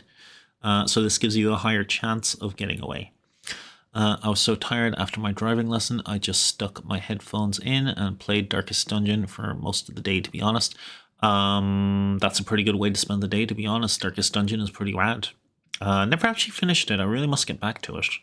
But I was really enjoying it. Oh, a posture check. Thank you. Thank you. Okay. Alright, stretch. Okay. And then we touch our right shoulder with our wing. And we touch our left shoulder with our wing. Oh, thank you, thank you, thank you. Thank you, Indy. Oh, you're all taking such good care of me. Yeah, it remains my theory that streamers, especially VTubers, are essentially just Tamagotchis that need a chat to look after them. That's our purpose, our existence. Don't know who would disagree with that. I think it's true. But yeah, how are the driving lessons going, by the way, Ymir? I assume excellently. Okay. Loyal architecture. Poggers, fantastic. Oh, watch streak. Hello, 5 streams. Aren't you the best boy? Aren't you the best boy? I'll give you a treat. I'll finish your death counter and make sure it works. Okay, the other ability of the loyal architecture, which is essentially your emergency button that you can only use once. If the damage taken would reduce you to 0 hit points, you instead drop to 1 hit point, and Rainbird's command immediately ends. So basically you can sacrifice your big latchkey ability to Enderly in exchange for not dying. And then enhanced aspect of the Rainbird 2, your living dungeon trap damage die go up to 3d8. Yeah, going well. Did more stuff with changing gears, using signals, and keeping an eye on blind spots. Next week is roundabouts. Oh, I don't like roundabouts at all. Whenever I'm planning a journey, I try to go through as few as possible on my route. Yeah, I just never like that. As for gears, I drive an automatic. So I basically cheated. I have the game's controller car. I just put it in drive, and then it just wheel, accelerate, brake. That's all I need. I would recommend to anyone who's struggling passing their driving test to switch to automatic and just get an automatic car. Hey, Then I have a Pact Boon and a whole stack of Invocations, as I mentioned. This is Pact of the Dungeon Key. You might see how that fits with my theme, because my my channel points are dungeon keys, and also my subscriber badges are dungeon keys. And also, if you join my Discord, the what's called registration verification is a whole thing about the dungeon key. You need to click the little thing to verify. Yeah, you need to turn the key. So yeah, I thought having the Pact Boon of the dungeon key would be super thematic. I should have gotten an automatic, but I bought a manual VW Golf. Golf's a cute little car though, right? You'll get the hang of it. Like, I nearly had the hang of it. I just didn't quite manage it. Just didn't quite get enough practice for manual. And then, like, my old man, I was learning to drive in my old man's car, and he got an automatic, so I was kind of stuck with an automatic at that point. So yeah, I ended up having to do my driving test in an automatic, and it just made it a lot easier, to be honest.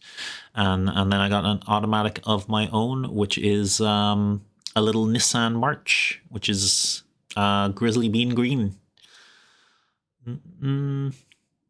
He will. He'll be ripping around the country roads in no time. I know I do.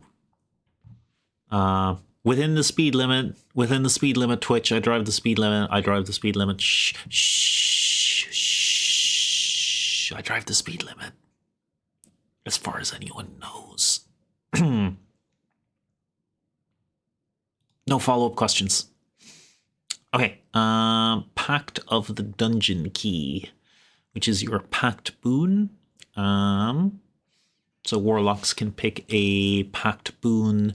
There's Pact of the Chain, or there's Pact of the Sword, or Pact of the Talisman. There's a couple of different ones. Basically, you can choose one, and it'll give you like a schlep of abilities, a whole couple of abilities, and they usually fit in well with specific subclasses. Work especially well with it. Like, I guess Talisman or Tome you can kind of use with anything, but like Hexblade, you got to take that Pact of the Sword for Hexblade. They just go too well together. We're here at Rainboard Inc. Do not condone speeding unless you can get away with it. Then put that pedal to the metal lamau.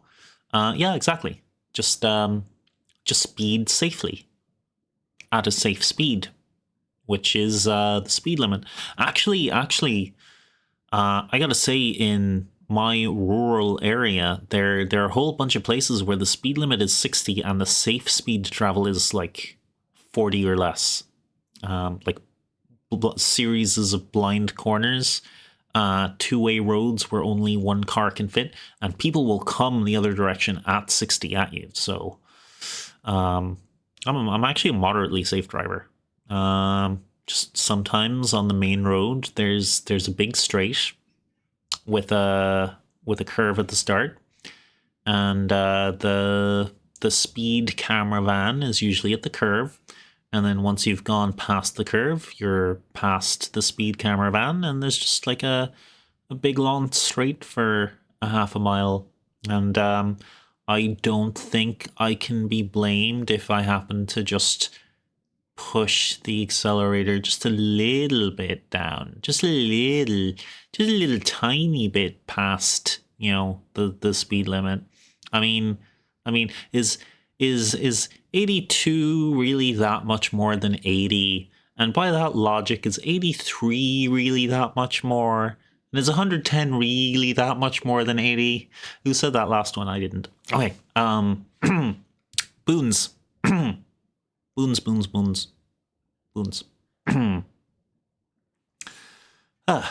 Okay. Pact Boon. Your patron grants you a dungeon key, a symbol of authority recognized by places built to confine, test, or destroy intruders. The key may take any form of your choice: iron, bone, crystal, wood, and so on, bearing worn teeth and etched spiral marks. The dungeon key functions as a spellcasting focus for your warlock spells.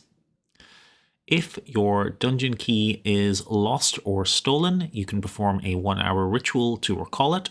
When you do so, the key unleashes 1d6 force damage per spiral mark bound to it, to any creature carrying it or the object containing it, and then teleports back to your hand. If the dungeon key is destroyed, you may perform the same ritual to summon a new dungeon key. The new key has no spiral marks bound to it. Okay, so all of the Pact Boon items, like the Tome and the Talisman, have that sort of ritual where if you lose it or it's destroyed, you can summon it back again. I really wanted, especially for situations where your Pact Boon item, your key, was stolen or taken away from you, being able to explode at any distance the person who stole your item. Because I really dislike having my items stolen, and I would like to grant my warlock the potential ability to explode them. Do not like thieves in D&D. Do not like having my items, especially my magic items, stolen. So, dungeon key, you can explode that if it's stolen or borrowed. Or if you're really mean, you can like put it on someone's person and then blow them up later. That's also something you can do. But I suppose there's a limit to the number of spiral marks you can have on your key as well. I think you can only have up to 5. I think it's per charisma. There's a lot of max equal to your charisma in this class, to be honest. I just think it's a really good benchmark of your warlock power. Spiral marks. We'll get into that now. Your dungeon key can store a measure of bound authority represented by spiral marks. Spiral mark maximum. There it is. You can have a maximum number of spiral marks equal to your charisma modifier with a minimum of 1. Gotta go to bed, be up early for work. Have a wonderful rest of stream, bud. Love ya. Ah, love you too, Ymir. Have a really good sleep. Dream of grizzly beans jumping over little fences. Night night. Everyone say goodnight to Ymir if you want to. If you're lurking or you're busy, you don't have to, but I think it's nice. I like when people do that. Thank you, Namia.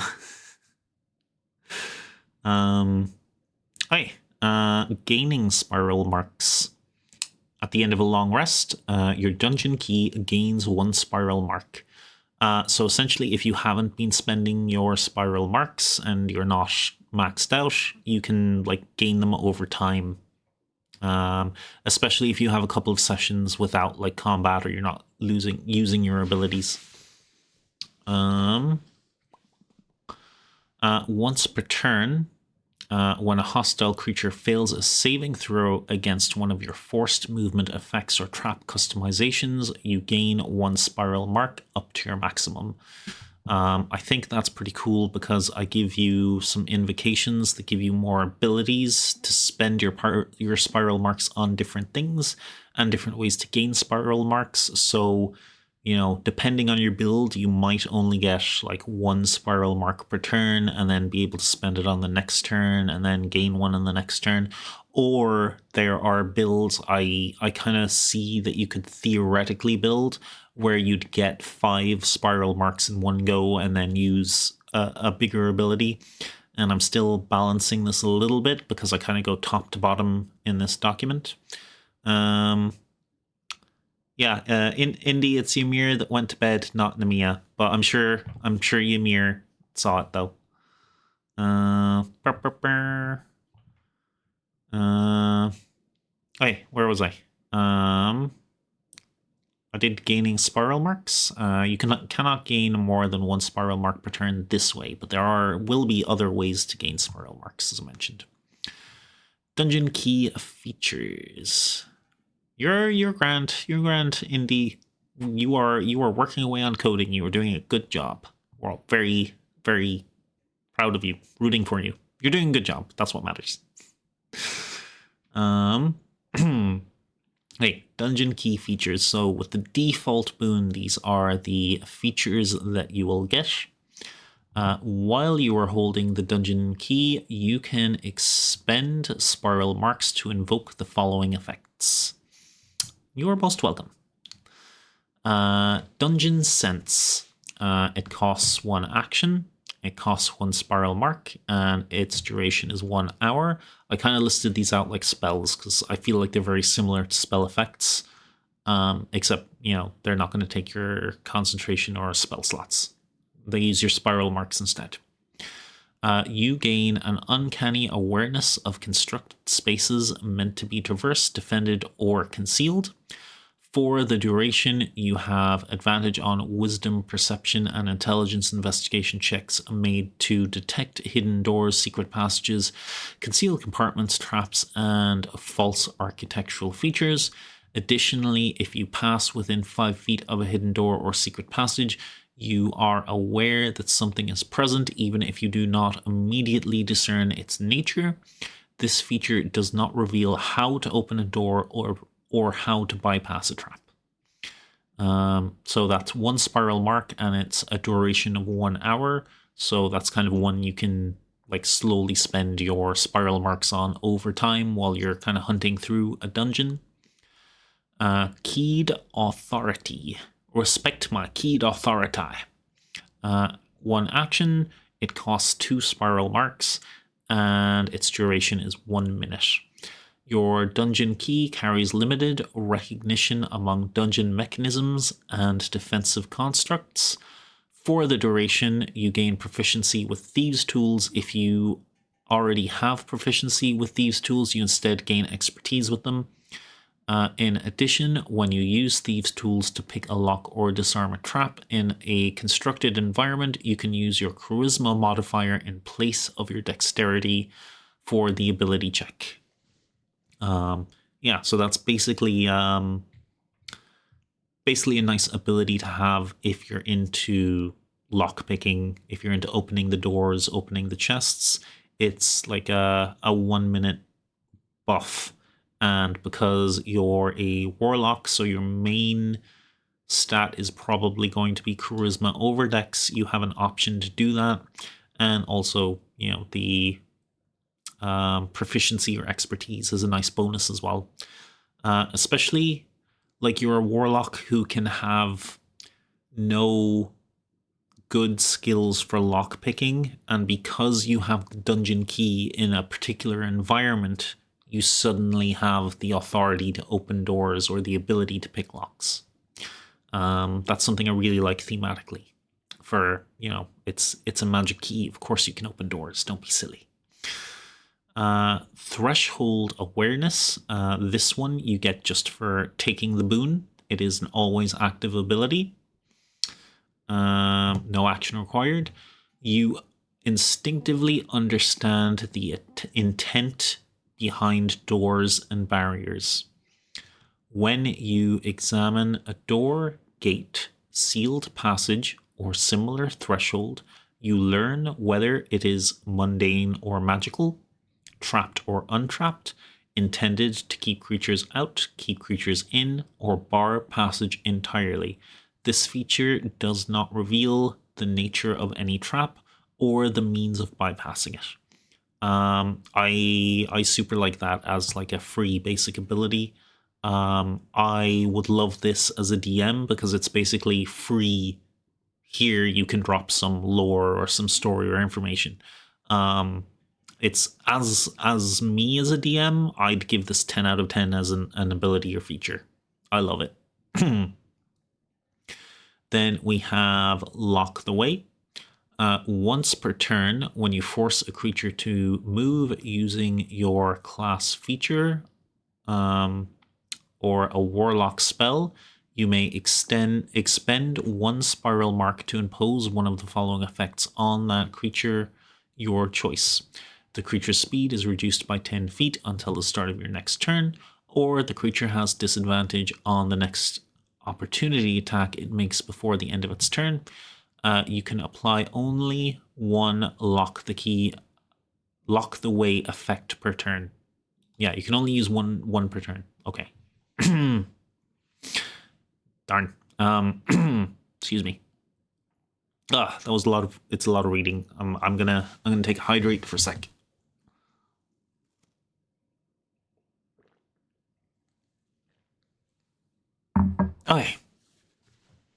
Okay.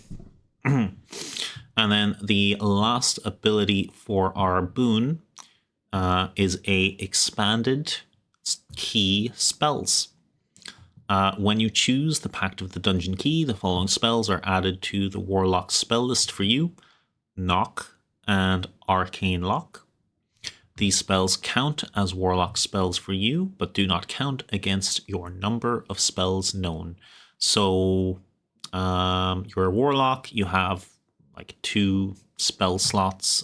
Depends on your level, 1 or 2 spell slots. To get your boon, I'd say you'd have 2 spell slots, wouldn't you? I'm not sure. I'd have to double check.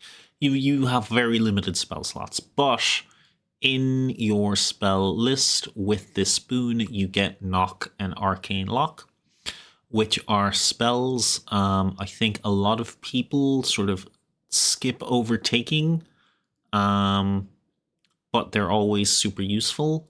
So I think this is a nice way to slip them into someone's pocket to give them the opportunity to use those spells.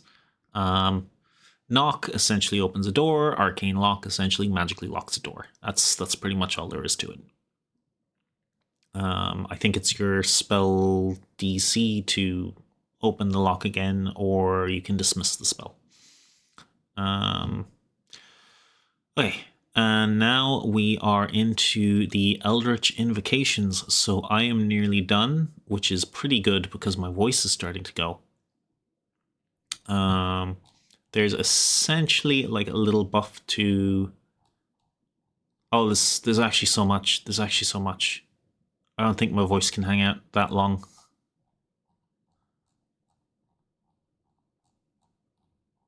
I'll do a couple of them, and then I'll come back to them another day. But this will, in the near future, all be available on my Discord. Break it. No, I have to stop at well, I was supposed to stop at 11:20, and it's 11:15 now because I have other things I have to go and do, unfortunately. Otherwise I would take like a 5-minute break and maybe do like a drop. I don't think you've seen, I have a be right back screen, and I have a little game you can play on screen where you do exclamation. I don't have it enabled right now, so doing it isn't going to work. But you can do exclamation mark drop and then an emote, and then a little parachute with that emote will come from the bottom, and they'll kind of bounce right and left, and you can try to get it into the cauldron at the bottom.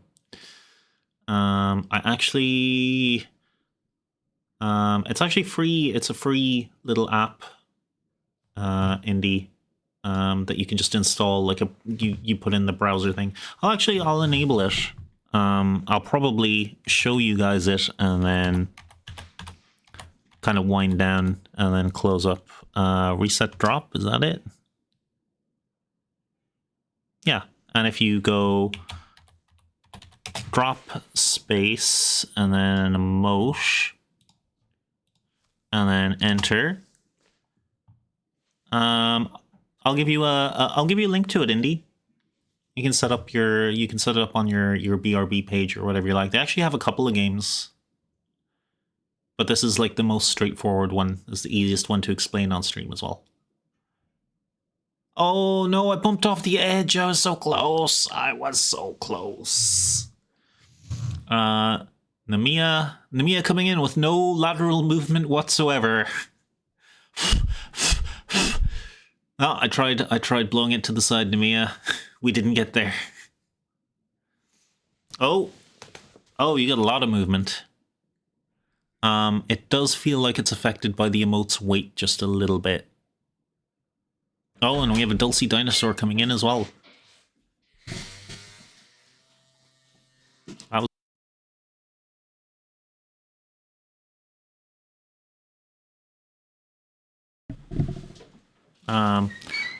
Did the dinosaur drop? No, I think every time I reset the drop, everyone gets like one drop. I don't know if it lets you do multiple. Did the stream freeze? Hello? Still here? Still going? My frames dropped, say 0. Yeah, on my end, I hear you. I see. Okay, good. Okay. Yeah, I think I'll wrap up there because 1, I have to, and 2, like I'd need a break to get through all the invocations because there's actually several pages of invocations. I did so much for this class. I hope you guys think it's cool and interesting at least. Let's see, what's the schedule for the week? Monday I will be everything in GMT, 9 p.m. Monday I will be playing Dragon Age again. I think we're getting into like the last quarter of the game. Tuesday is the streamer bot coding. I will get Ymir's death counter working and done, and I'll see if Miss Dulcie ASMR has any idea what kind of redeem she wants for her anniversary. She hasn't gone back to me, but we're streamers, so you know we're all flaky. And I'll see if I have any other ideas on what to do for that stream. And then Thursday should be D&D stream as normal. Hopefully I won't have any migraines or health issues this week. Will be like regular talking D&D. I do have a big long thing I still have to read. I want to get it read on stream and then put in my YouTube VOD. But I also think it's not that super exciting to watch. So I might see about doing that next Sunday. If you enjoy hearing me read for several hours, yeah, I'll be doing that. If you do not enjoy that, that is okay. I would probably give it a pass if I was not the voice mouth person that has to do the reading.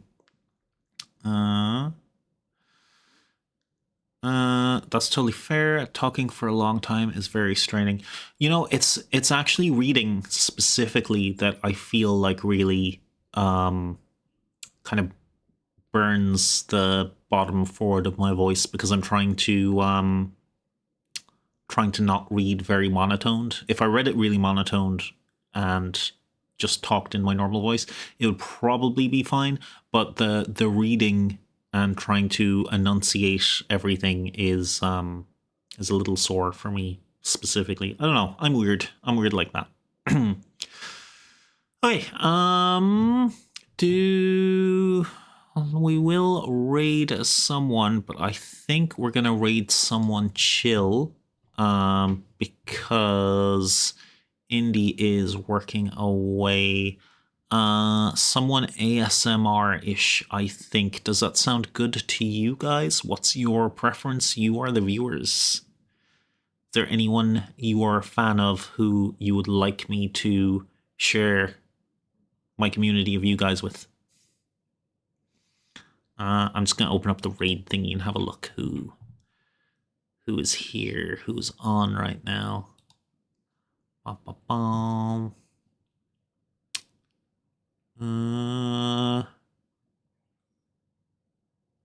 Only big people I watch are currently online, and I'm a little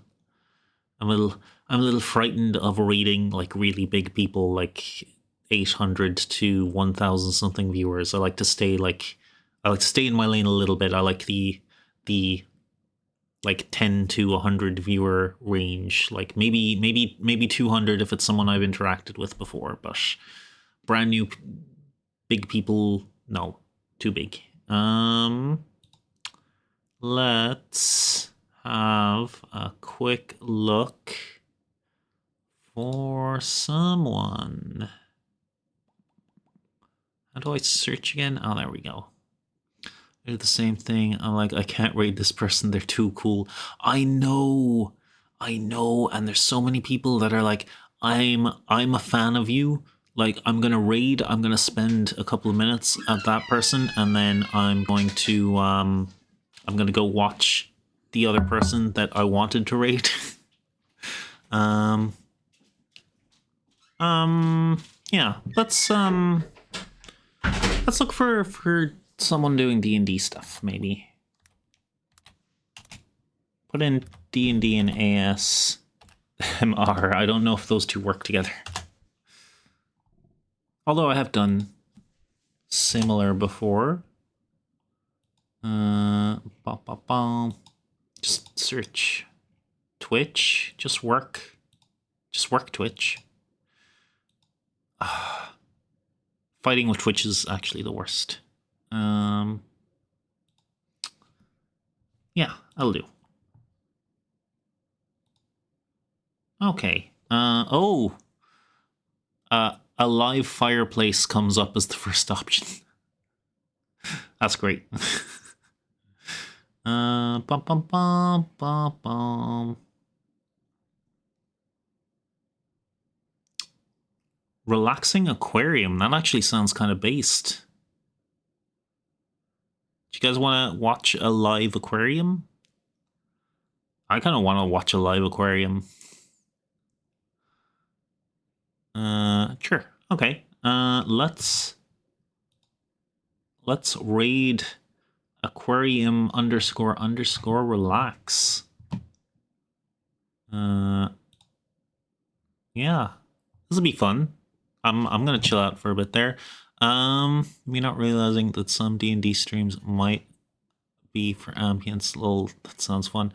I've actually done a couple of ASMR streams. Well, attempted a couple of ASMR streams, and one was building a character with you. Kind of a little RP thing that's in my YouTube VODs. But you know, as with everything, I have to work on it and practice and that sort of stuff.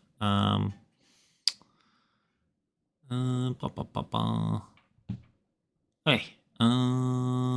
Yeah, I could just write out. I don't know if we need a raid message for a live aquarium stream, but I have a raid emote that is available for followers if you guys would like to use it. I hope you guys all have a wonderful night, and Indy, I will try to find you a link to the little drop game in like the next hour or so after stream. I just have a couple of things I have to do. Okay, have fun and be safe, everyone. Lots of love from the dungeon.